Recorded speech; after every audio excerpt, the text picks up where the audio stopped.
Olá, meus amigos, estamos de volta com mais um vídeo da série Mendrone na Europa. Se você está chegando agora, pause e vá ao primeiro e ao segundo vídeo. Curta ali e veja o início dessa trajetória aqui na Itália. Se já está acompanhando, separe o corneto de abicoca porque nós cheguemos.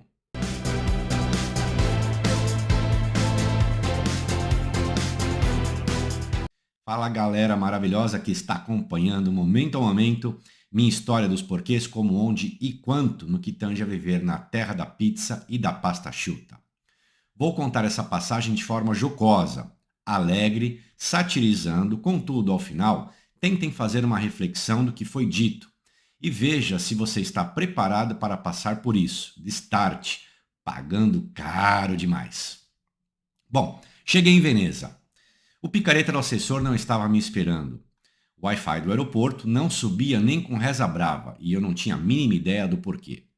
Depois de uns 40 minutos ali, descobri que a ala de espera tinha um sinal muito fraco do Wi-Fi e por isso ele não estava logando.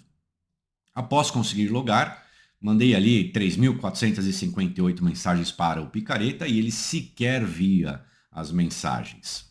Comecei a entrar em pânico, sem telefone, sem conhecer ninguém e sem resposta do tal assessor. E ainda sem saber o endereço onde deveria ir.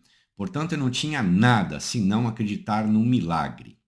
Depois de mais ou menos ali umas 2 horas, o picareta resolveu responder às mensagens e me pediu para esperar 1 hora mais ou menos, pois estava ele resolvendo alguns problemas pessoais.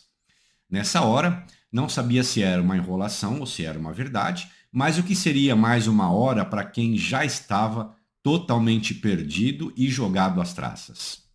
Bem, 1 hora e meia depois, ainda na sala de justiça, apareceu o picareta. Após algumas desculpas, entramos no carro e fomos para aquela casa que eu havia contratado. Detalhe, havia mais um brasileiro ali no aeroporto esperando ele também. Veio comigo no mesmo avião, mas nós não sabíamos da existência um do outro. Ao sairmos dali, pedi para parar numa loja para eu comprar ali um chip de celular. Ele disse que teria de comprar no nome dele porque eu não tinha ainda o Codice Fiscale, que é o CPF italiano. Ele parou na loja mais cara e com o pior serviço de internet da Itália. Minha cidadania seria feita no comune de Oderzo, portanto eu deveria me hospedar lá. Mas, para minha surpresa, ele disse que o local estava com pessoas partindo nos próximos 2 dias. E assim eu ficaria num apartamento distante, 17 quilômetros, do comune escolhido para fazer a minha cidadania. No apartamento, pessoal, faltava panela, garfo, faca, forno, liquidificador, panela de pressão, utensílios de cozinha, né? Só havia ali itens para uma pessoa, porém nós estávamos em dois. Pegou os nossos euros, né? A segunda parte do pagamento, e marcou de nos pegar no dia seguinte para darmos entrada nos órgãos oficiais aqui da Itália. Na cidadezinha que ele me colocou, não tinha nada. Tinha ali um tabaquino, 2 bares e um chinês. O mercado mais próximo ficava a uns 2 quilômetros. E detalhe, não tinha ônibus para nos levar da residência até o próximo ao mercado e tal. Mas saímos ali para fazer as compras, né? Afinal de contas, não tinha nada naquela casa. Chegando no mercado, eu me assustei. Tudo era muito barato, barato mesmo, pessoal. Coisas assim que, quando você pega a noção, né, que você vê o preço de um para um, você se assusta com a diferença. Mas tudo em euros, em reais custava uma fortuna. E como eu dito, não havia nada na casa. A gente precisava comprar de água até mistura. Só que, como carregar tudo isso a pé? Chora não, bebê. Sacolas nas mãos, sol escaldante na cabeça e 40 minutos de caminhada. Reclamamos pra caramba, mas não esquecemos das cervejas. 3 dias depois, o picareta me mandou um mensageiro, né, para nos levar até a Agência dell'Entrate para fazer o Códice Fiscale, nada mais, né? Então, a Agência dell'Entrate é como se fosse uma receita federal aqui da Itália, e onde a gente tira ali o nosso CPF italiano. Quase 20 dias depois da minha chegada, o tal assessor me levou ao comune para fazer o pedido da residência. Notem quanto tempo eu já estava aguardando né, para dar início ao procedimento em si. 3 dias depois, né, seria um feriado. E naquele momento, ele me disse que tinha certa amizade com o tal Vigile e que, portanto, o Vigile ligaria para ele marcando o dia e hora da visita e que seria antes desse feriado. Balela, pessoal. O bicho era mais mentiroso que a alma mais honesta do Brasil. Bom, 9 vezes fora, se passaram mais uns 20 dias, até que o picareta passou na casa para conversar comigo e dizer que eu iria para a cidade do comune escolhido por ele para fazer a cidadania. Prontamente peguei meus pertences e fomos para tal cidade. Ali chegando, pasmem, era uma parada de caminhoneiro. Ou seja, não era uma casa, e sim uma espécie de parada do amor para caminhoneiros, se é que vocês me entendem.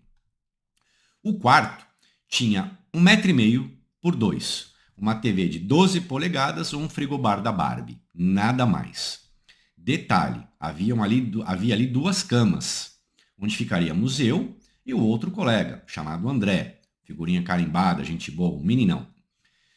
O banheiro, pessoal, era coletivo, junto com os caminhoneiros e com as profissionais liberais. Tudo insieme, como se diz aqui.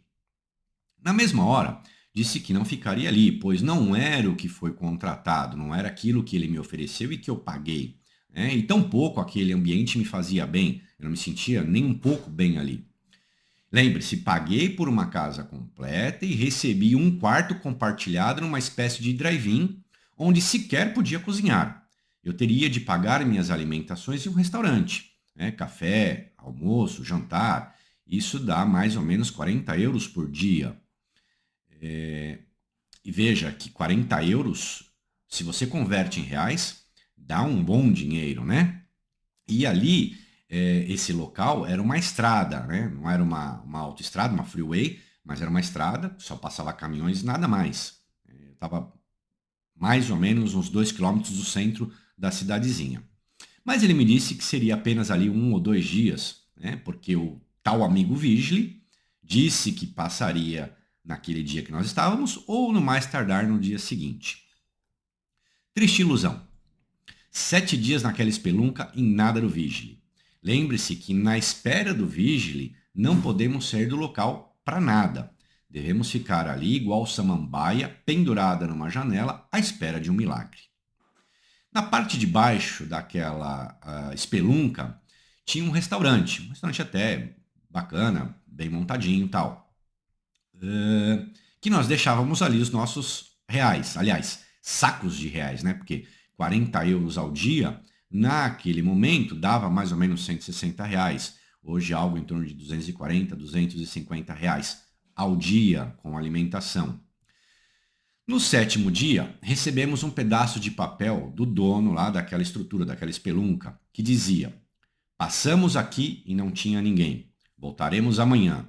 O nome da pessoa e o telefone daquela pessoa ali. Isso, pessoal, era a mensagem do Vigile, né, que ele havia passado no horário em que o restaurante fechava. Ele fechava das 4 da tarde às 7 da noite.